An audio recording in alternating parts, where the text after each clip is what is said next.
make it a lot. And we did just that. We are so close to actually passing what's the wonky term for it is a discharge petition in the House. In the House that is controlled by Republicans, we got a bipartisan bill that would allow for temporary protected status, would allow for work permits for 500,000 Haitian families. 500 million. Wow. We're not there yet, so this is where I'm gonna need help. Whoever you can call up who is your congressperson, make that call, keep going, name drop, National Action Network, let them know they're behind this.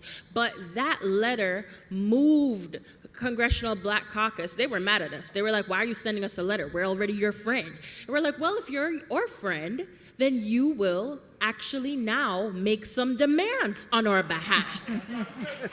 Because my friends have to show me that they're my friends. Yes.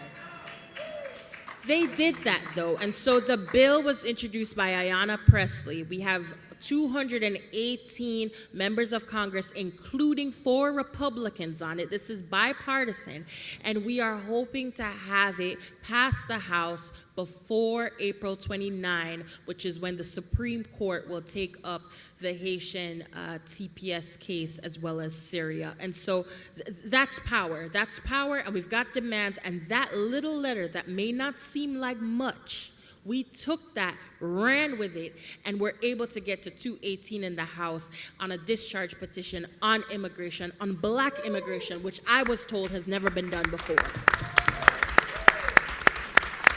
So we're going to want everyone to call 202-224-3121. That is the way to connect to your member of Congress. I'll say it again, 202-224-3121, and tell them what you expect them to do on this and other legislation. We are in lightning round. I want to get through 2 questions quickly, so I'm going to give you each a sentence for each one, all right? Starting with Murad, I want to ask you to finish this sentence honestly. Honestly. One misconception about immigrants that we need to address honestly in our communities is? That immigrants are taking away from others, which is completely untrue.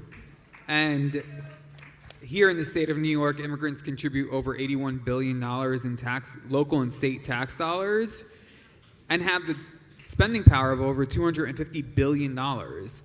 They're paying into systems that they can never benefit from. So just uplifting that, and the number of the 81 billion local and state tax dollars includes undocumented people and documented people. And that might have been 12 sentences, but it was good. Okay. Well, nonsense. Patrice, one misconception about immigrants that we need to address honestly in our communities is? The concept of today for me, tomorrow for you, or in Jamaican, today for me, tomorrow for you, which is that they're going after those people, they won't come after me. That's a lie. George, one misconception, honestly, what is it? There are no good immigrants. There are no bad immigrants. There's no such thing as the worst of the worst. So let's reject that notion. We're all the same community. Reverend Bush? That immigrants commit more crime. Immigrants commit more crime. They're in here to change their life, and they have an interest in staying out of trouble. And so the studies show that immigrants, especially undocumented immigrants, do not commit more crime than natives do. Gerlin, one misconception about immigrants we need to address honestly. The fact that we have an immigration issue in the United States, because the reality is, as the current person in the White House mentioned, they welcome immigrants who are blonde hair, blue eyes from white countries, and they reject immigrants from Black countries and other countries. So therefore, we do not, and I repeat, we do not have an immigration issue in the United States. We have an issue based on anti-Black racism. Dorian, one misconception about immigrants we need to address honestly. That our struggles are not inextricably tied to each other. A weakened Constitution hurts all of us. repealing or rolling back the rule of law to attack one community means that this same administration can roll back the rule of law to attack you. Latrice. That immigrants take our jobs. There's really a misconception about immigrants taking jobs when actually most immigrants do jobs that we don't want to do. And the value of immigrants has definitely impacted our communities significantly so that they take away jobs. I think that's the biggest thing. I'm going to do one misconception about immigrants that we need to address honestly. They eat rats or cats. So just the humanity of it. I think, I mean, we have to address it, right? That's the narrative that's been pushed, right? And it's ridiculous. It's part of the campaign that made so many people not go to Africa, right? Because they see Africans as jumping in trees and doing all of those different things. Meanwhile, it is very important for our people to understand that even those, I'm going off a little bit, but even the resources of Africa, that's really ours. And if I say ours, I mean ours, right? Because it is our ancestors, right? So I think it is very important to understand that that division does not serve anyone. Right? Rapid And fire. those Oops, words. I'm sorry. Thank you. Thank you. Rapid fire continues. One thing that each person who's here today and those who are going to watch, one thing that can be marching orders that you would want to see them do starting not tomorrow, but today, that actually changes the outcome for a family on the line. Back to you, Murad. One thing, one sentence. Let's go. Demand that your New York State representatives, your state assembly, state senator, step up and pass the New York for All Act, because that's going to protect all 19 million of us New Yorkers. Patrice. I'm sorry, well, which one? Latrice first, yes. I'm sorry, can you ask your question one more time? One thing, marching orders that they can do that's going to change the bottom line for immigrants today. Stop treating this as a separate issue. It's a criminal justice issue. Patrice. Make sure the SAVE Act doesn't pass. Woo! Wow. How do we make sure it doesn't pass? 10 more seconds. Call your congressperson, vote, make noise, make sure that you can vote, and make sure that we actually have elections in 2028, because there's a real possibility that's not going to happen. George. 5 seconds. We are living in under a fascist government, so let's not be afraid to have those difficult conversations with our family. Let's question why people want to go into the military. Let's question why some people want to go into the federal government for a safe employment. It is a crucial time in American history. We have to confront these truths. Reverend Rob. All elections are local, and you must vote. In Nevada, our governor won by 10,000 votes over the previous governor, and we lost the supermajority by 1 seat. He vetoed 187 bills that are important to immigrants and to our people. You have to get out and vote no matter what city you are in. And Reverend Al is not going to come out here and get me. Dorian, come on. One thing. Resources, give your time, talent, treasure. Amadou. Resources, support your local nonprofits. And on behalf of this esteemed and wonderful panel, Monique Presley, I'm going to say again what was said on the end. Not just vote, register somebody to vote. Make sure your whole household is registered to vote. Work in your neighborhood to get rid of this regime so that we can all be safe. Thank you for being here with us today. I hope you learned something.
All right, all right. Let's calm down.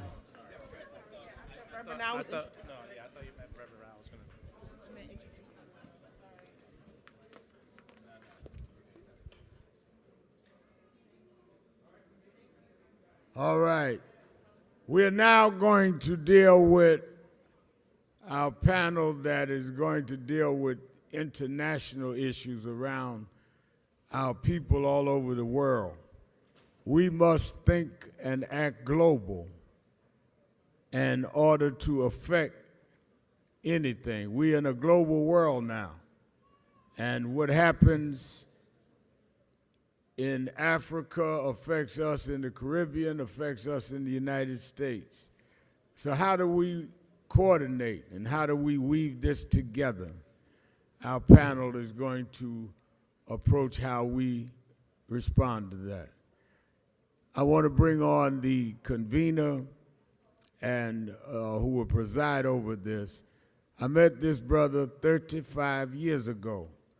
The year I started National Action Network, we had been marching in a section of Brooklyn, New York called Bensonhurst, where they had killed a young man named Yusuf Hawkins just for being in the neighborhood. It was a time they said blacks weren't allowed out there. And we went out there and marched and finally got 3 of those young white mobs that had killed him in court. Little did we know people around the world heard about it. And there was a young boy in London, England called Roland Adams that was killed for being black in a section of London, England. And they called and asked me would I come and help lead a march for Roland Adams like we had done for Yusuf Hawkins. And I flew to London and met 2 young activists.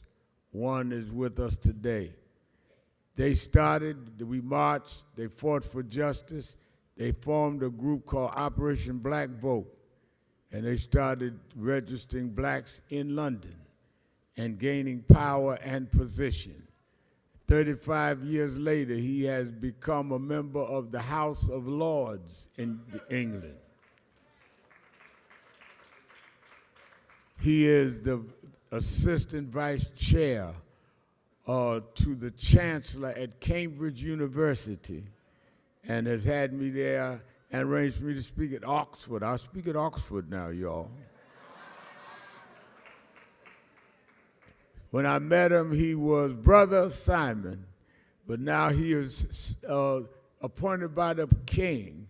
He is Sir Simon Woolley. Sir Simon Woolley.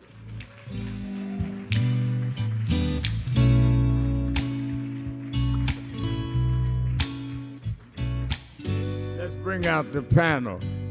My one and only, come on, I'm gonna do them one by one. Let them first come out.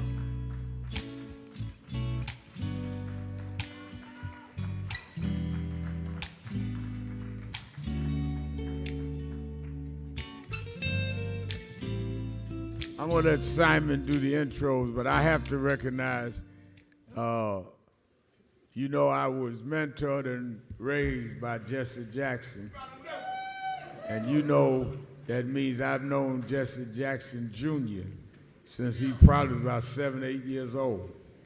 And I've watched him grow. There is no one I know that is more brilliant, not only in international affairs, but anything, than this brother.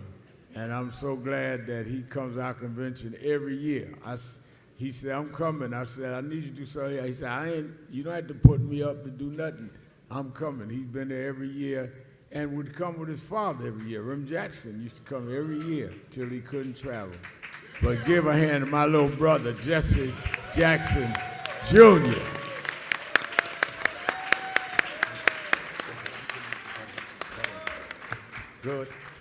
Good afternoon. I must say, as your moderator today, what an honor it is. And I know that my brothers and sisters right across the pond in London, UK, and across Europe will be watching you, watching us right now. Yes, they are. And with watching us come together with this great unity of purpose, like my dear brother here, Jesse Jackson Jr., we know his dear father who taught us to keep hope alive. And to tell us that we are somebody. We are black. We are beautiful. We are proud. We are somebody. I'm telling you today, this is one of the most important panels that we have assembled this week. Not least because it seeks to see beyond these shores. We're global. We're a global phenomenon, but we rarely recognize it. So we have assembled an esteemed panel, and I want you to give them a round of applause for this global challenge of race and equity in today's movement. Thank you. Thank you. They will give us their insight. I first want to introduce Runa Alam. She's the Chief Executive Officer, Development Partners International. Ms. Alan is globally recognized investment leader and CEO of Development Partners International, a firm focused on deploying capital across Africa. With decades of emerging markets experience, she has played a key role in driving sustainable growth and empowering businesses across the continent. Please stand up and give them a wave. Thank you. Thank you. Asha Castleberry Hernandez, National Security and Foreign Affairs expert. The Honorable Asha is a respected voice in international relations and national security, a former U.S. Army officer, a policy advisor. She brings deep expertise in global security strategy, diplomacy, and defense policy.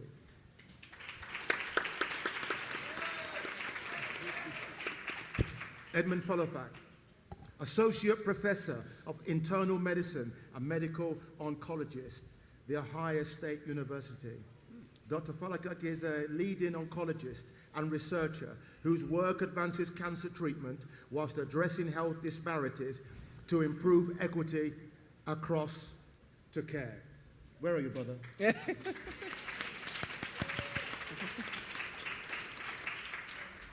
Is Martin with us? No, we're still waiting for that young brother.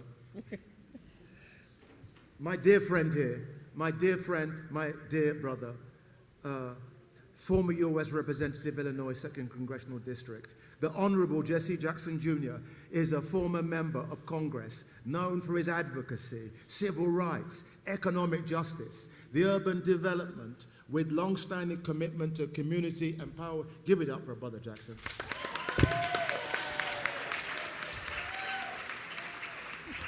This next brother has about 1 million followers on social media. He's in the process of writing his 9th book. He's an intelligence officer, a spook, as we say in the UK. National Intelligence and National Security Advisor.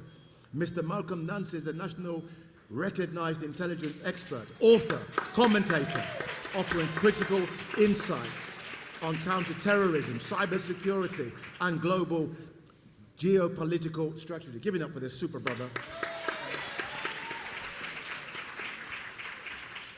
Malcolm, I want to start with you. Okay. Look, we know how important the African American voice is here in the USA. How do we get the African American people to better see the 1.2 billion people in the global African diaspora? That's an excellent question. And, you know, most of you know me as the spy that talks on television, right? But that afforded me a lifetime of traveling around the world at your expense, so thank you.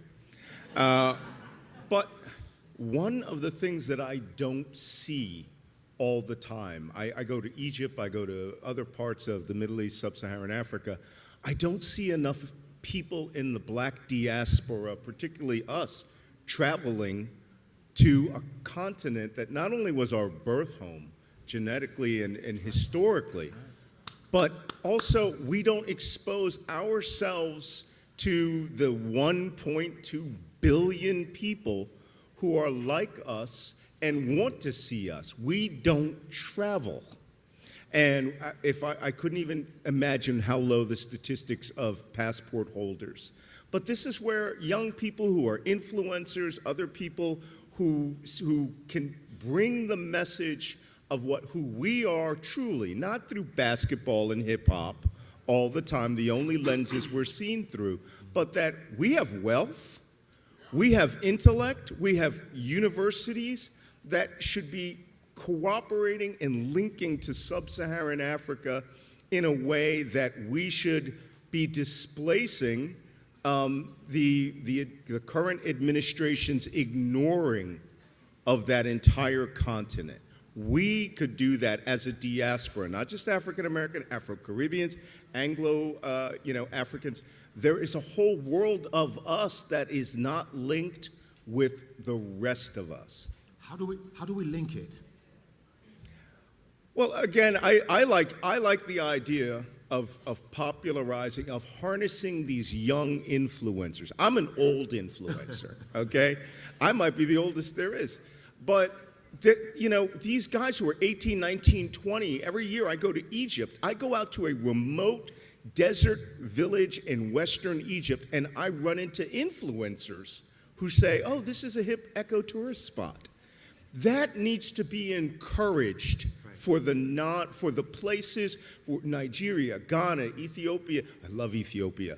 And all these other places, other than going on a safari. Most people don't know Botswana or Zambia. Or, we need to harness that. Let me bring in somebody that does know through the lens of Africa, because this woman has been setting up businesses in Africa that are just doing crazy stuff and earning tens of millions of pounds.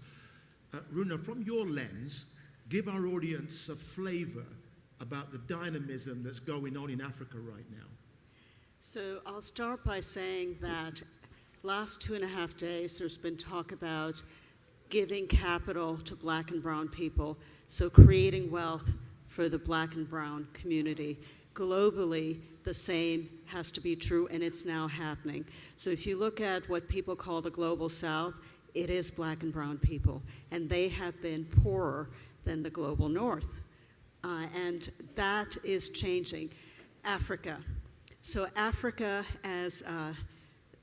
should be president, she should be president, Kamala Harris just said, is going to have 25% of the world's population by 2050, 40% by the turn of this coming century.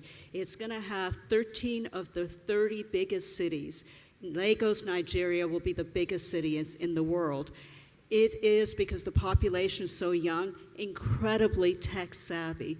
So we invest in some of the largest companies in Africa. We've made them global, and we invest on the venture capital side too. And so what is happening? What's happening is these countries now, as a collective, so the continent is now going to be the fastest growing continent as of this year in the world. It's surpassing Asia. You put together 700 million people coming into the workforce, young people, you put together a young population that's tech savvy, you put together urban people consume more than other peoples, and you put together the biggest population in the world. What do you have? You have incredible dynamism, but you also have power. You have the biggest consumer class that's developing. There is a reason, an economic reason China is in Africa. It is a good market. It is one of the best markets. We cannot, as Americans, be left behind. So in the same way China, over the last 20 to 25 years, surpassed us in skill sets in manufacturing, they're going to surpass us creating the brands that Africans buy. We don't have to do that. We can be involved So not what's been happening lately for Africa, as Ms. Harris said, VP Harris said, but looking at the real facts. It gives everybody here power, but it also means that it's a real opportunity for the whole world, for Americans in Africa. And with that opportunity, where do you see the links between African Americans and the African continent in regards to economic opportunity that is on an equitable basis? So the link has to be knowledge. So travel, exploration, bringing peoples together from Africa and here. So you think about a young population, as I said, tech savvy. Our young population is also tech savvy, and they're influencers. Why would they not think of a 1.2 billion people in Africa as their audience, as people who buy their products? It is a great opportunity because African music, movies, culture influence here, and American music culture, Black American music culture influence there. There's a lot of commonality, and there's a lot of opportunity to align, both for getting what is needed, creating wealth, but also just feeling that there is commonality and there is support everywhere in the world. And in that alignment, Edmund, as an academic, how are you seeking, how do you want us to relate to Africa with fellow academics in which the whole can become greater than the sum of our often disparate parts? Yes, thank you. That's such a great question. You know, everything policy, everything that we see, emanates from academia. People thinking about it and then, finding the best ways of how the most efficient way, the most effective way of actually applying that knowledge. And so out here in the diaspora here, we have about, close to $2 trillion, African diaspora.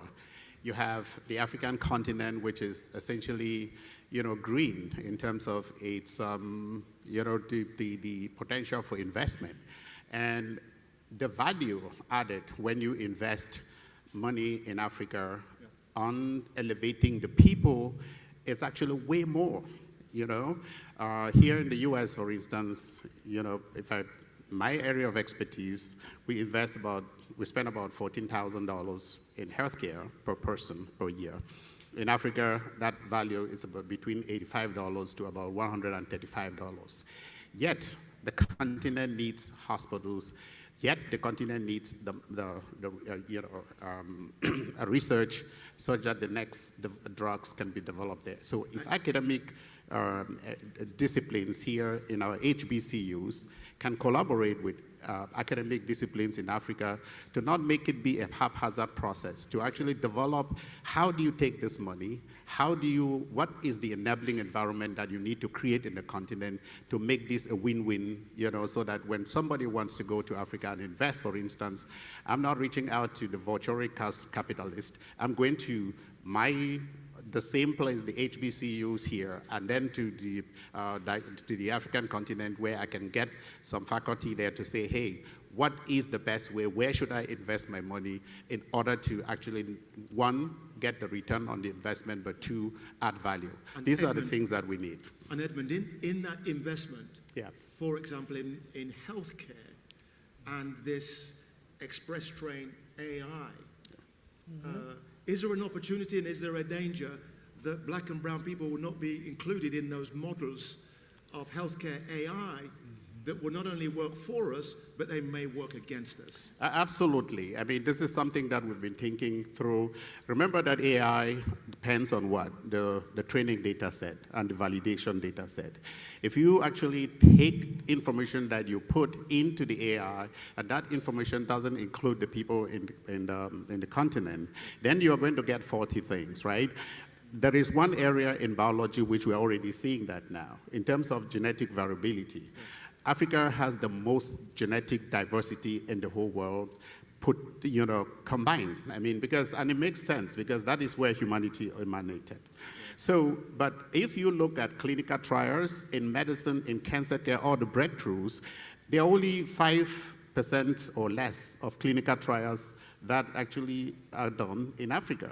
And so with that, when you develop drugs here, so no wonder some of the drugs don't work in not only people in Africa, but also the people, all of us here in this room, because we were not included in the training data set for whatever drugs, and so AI is going to be the same. So there's maybe an opportunity, an opportunity there with this AI race to put Africa at the heart of these models that will serve us so much better.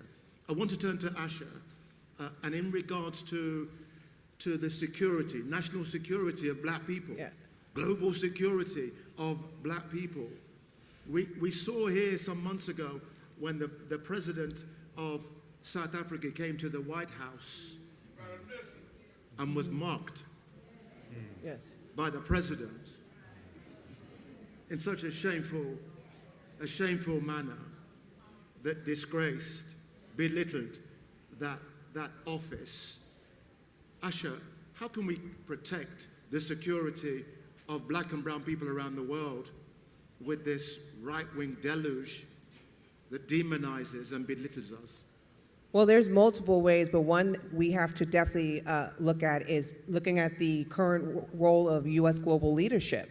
That to where, as a perfect example, we are defining to the American people what kind of relationship we're having with our African countries, and it's coming across very myopic and lacking cultural respect on one another. And then when you look at the policies that are being pushed out from the White House, they have a very small, limited understanding of what we should do in Africa, like only focus on trade and investments, that's it. No, there's more to this story. And we have to make sure that we redefine and be beyond this presidency as far as what is our role in terms of diplomacy with Africa, and being able to redefine our principles and also identifying more activities beyond trade and investments as a way to help cultivate that relationship amongst the diaspora. And one way we can do that is building a task force where it's a diverse one, where we have influencers, celebrities, the Congressional Black Caucus, the private sector, that can help come together in a combined force as far as redefining what that relationship looks like and turn it into a long-term, enduring investment. Thank you, thank you, thank you. Jesse, when you was in office, you were around those big power tables, speaking about Africa and how Africa could be enhanced, supported. What did you learn in that time that you could impart to our audience about those powerful tables that you frequented? Lord Woolley, first of all, thank you very much, and thank Reverend Sharpton for the opportunity to participate in this panel. Some of it is a function of definitions. Connecting African Americans to Africa is called a vacation. Connecting African Americans to opportunities in Africa and connecting Africans to opportunity in America, that's called business. We need a framework that includes human rights, our respect for theirs and their respect for ours, opportunity, those that they can create for us and those that we can create for them, partnership. It means that Elon Musk ought not be digging lithium in African countries and bauxite, and while at the same time overseeing an agency that fired 300,000 black women in our federal government. That requires partnership and empowerment. There are 5 black-owned radio stations, for example, that allow talk radio. Very seldom do you hear African countries advertising on those black radio stations about come to Africa, come visit our country, come vacation, come take a safari, come enjoy yourself, come partner with us, come do business. But the medium by which we communicate with them is through our radio. When we sustain, for example, those radio stations, we also sustain our ability politically to defend, through Jim Clyburn and Brother Ivy, who were here speaking earlier, to elect black folk to Congress who can fight for the policies to help shape the framework.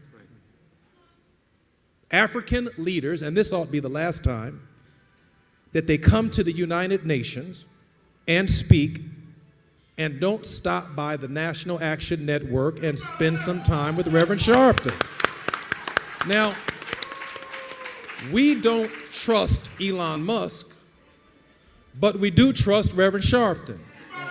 And I don't have a problem trusting Reverend Sharpton to meet with Elon Musk to tell him there will be no more digging of lithium in Africa until you see black lawyers and black accountants and black teachers and black colleges and black people and make a commitment to us here at home. That's the leverage that we need so he can dig in Africa.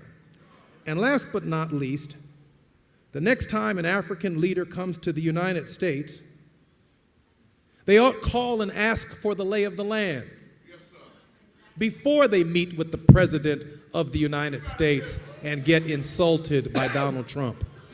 We saw what he did to the President of Ukraine, made him go home and put on a suit and come back.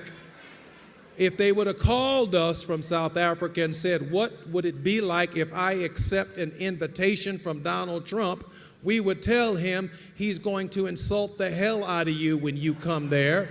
So ignore the insult. Make sure the African president comes where he or she is respected first. Meet with our leadership, and let's create opportunities amongst ourselves. So I'm loving the energy. I'm loving the vision. I'm guessing right now this is the time to think bigger and bolder than we have perhaps for some time. I'm reminded when I look at the 1920s that a black brother started the biggest movement of the African diaspora ever seen in Marcus Garvey. 6 million followers, raising millions of pounds, which would have been tens of millions of pounds. And you did all of that without mobile phones, without social media. Brothers and sisters, what's our excuse? We've seen what nations can do when they have a wealth fund. For example, Norway, when they had the oil, they spent half and saved half. And now they have a wealth fund worth $2 trillion. I'm asked the panel, we need a Marcus Garvey moment here. Where does it start? Where does it start, brother? Where does it start? As far as I'm concerned, it started with him just a few moments ago.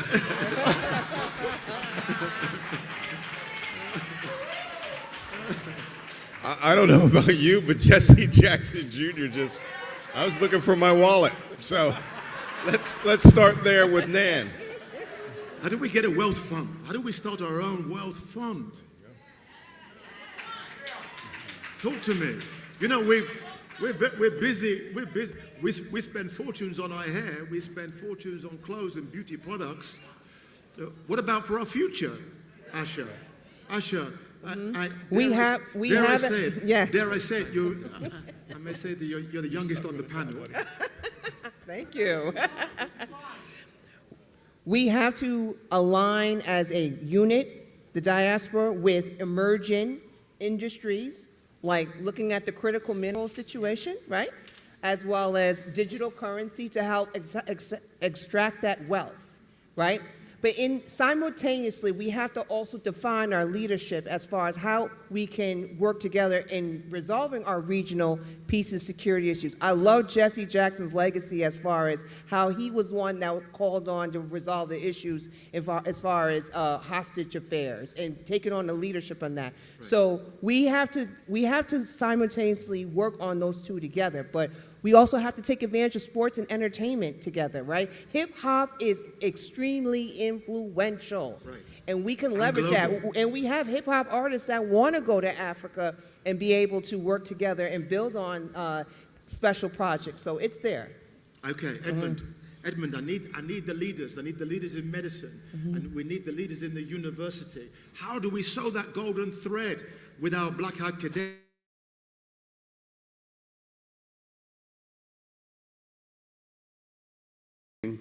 again, first of all, what do we want to do with it? Number one. Number two is how do we raise the funds? And we've already identified where the money is here.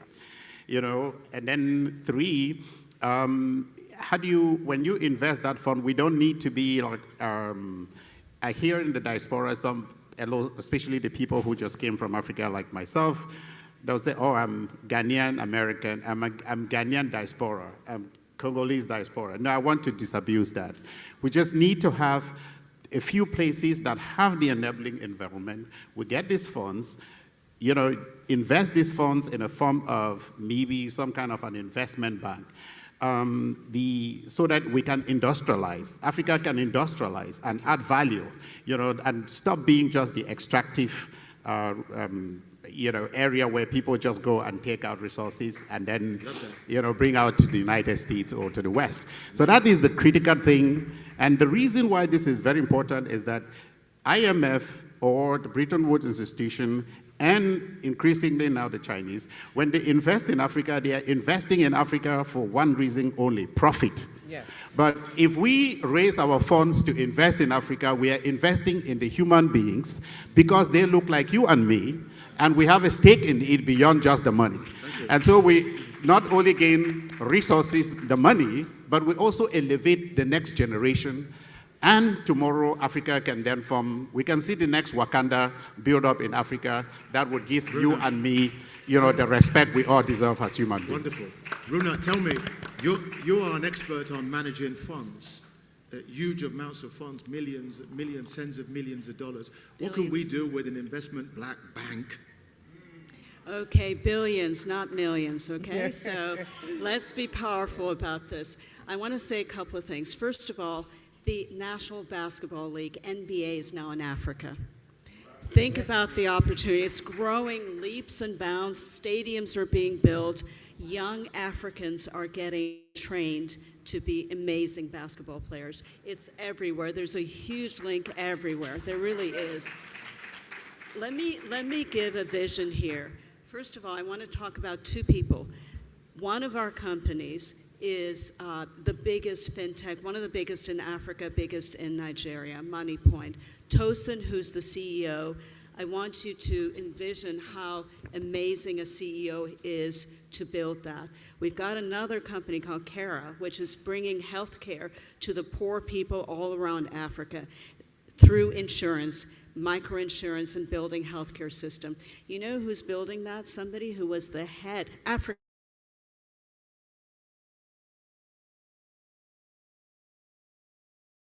went back, created an academy to train Africans to go into AI, and is using AI to change the healthcare system in Africa. So there is such a link. So I want to just say one last thing, which is there are billions, hundreds of billions of dollars of local money in pension funds in Africa, in insurance companies. Okay. It should be also African fund investing here in some of the best Understood. African businesses. Malcolm, when we turn on the TV, we can easily get rage baited by the horror show from the White House. How can we see that chaos, that calamity within that? How can we see an opportunity?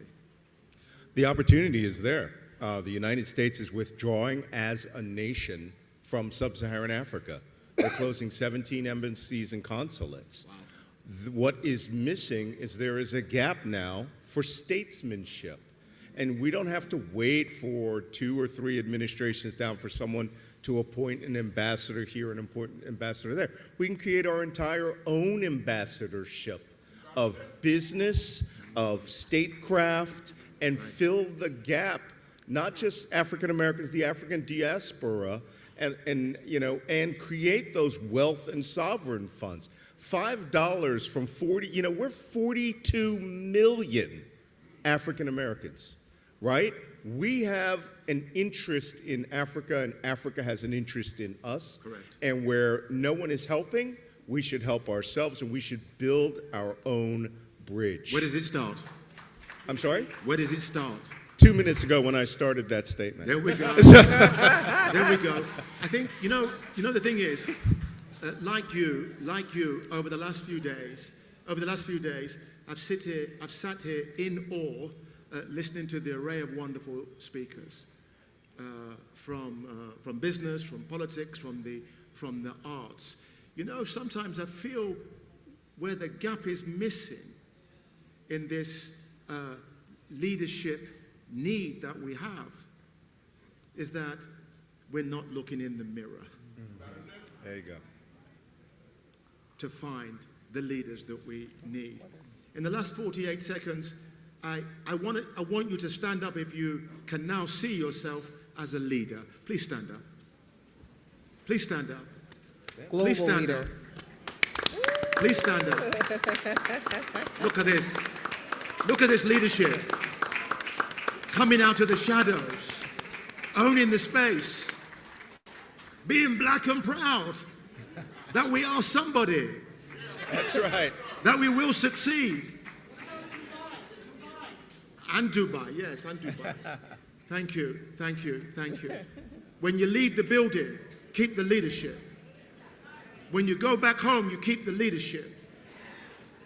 I love you all. Thank our panel. Thank yourselves. Keep hope alive. Thank you.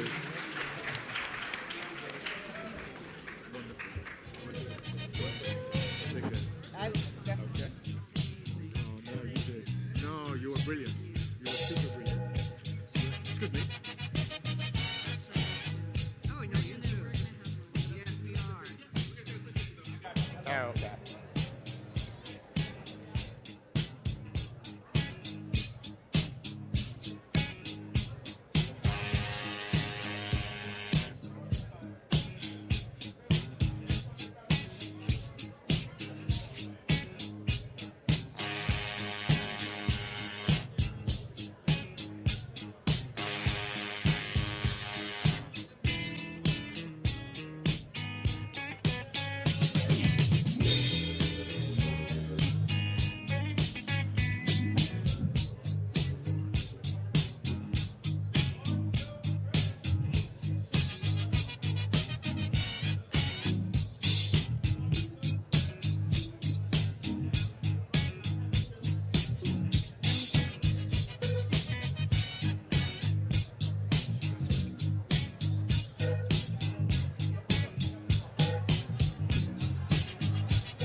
Ladies and gentlemen, please take your seats. Please take your seats so we may start the next panel.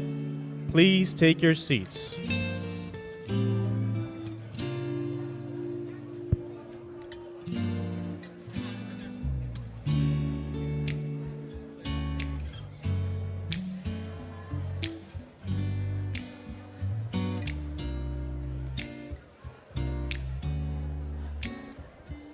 Ladies and gentlemen, please take your seats. Please take your seats.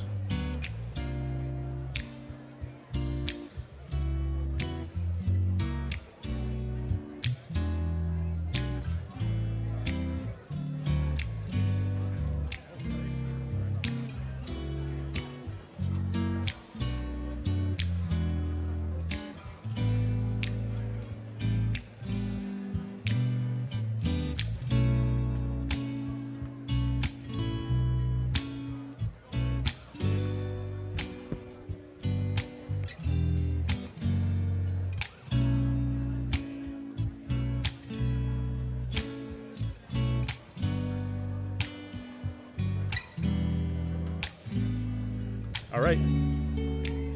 Please welcome to the stage Reverend Dr. W. Franklin Richardson II, Chairman of the Board of National Action Network.